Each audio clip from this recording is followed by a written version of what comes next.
Hello, Jocelyn. Hello po. Magandang gabi po sa inyo lahat. Maraming salamat.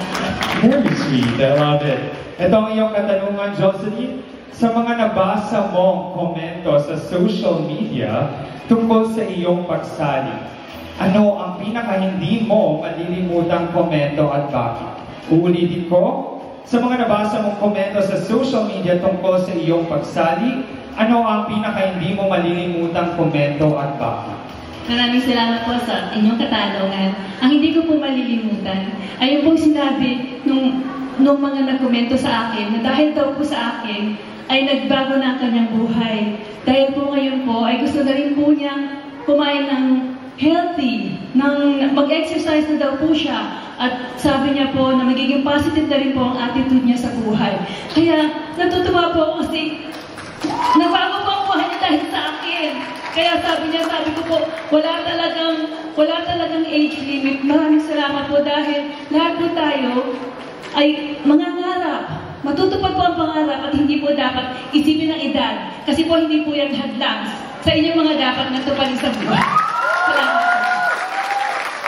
Maraming salamat, Jocelyn. She's holding back her tears. Isa kang inspirasyon. Grabe. Sarap sa puso nun. Let's now have Miss Pasong Putek, Jocelyn Cobales.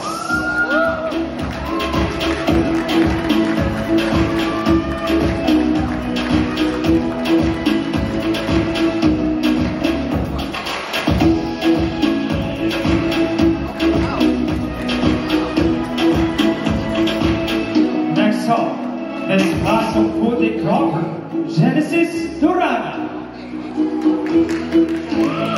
Jocelyn Cobales.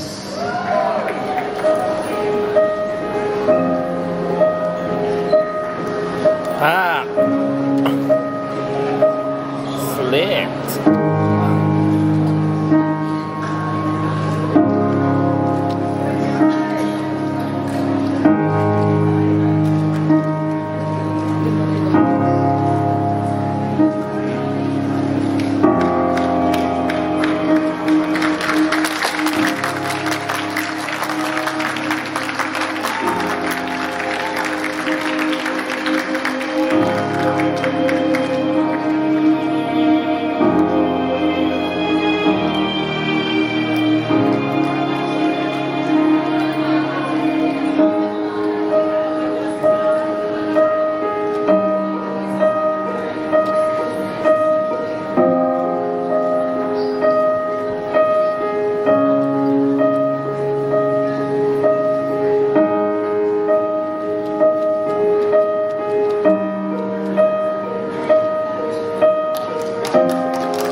Next up, Miss Pasong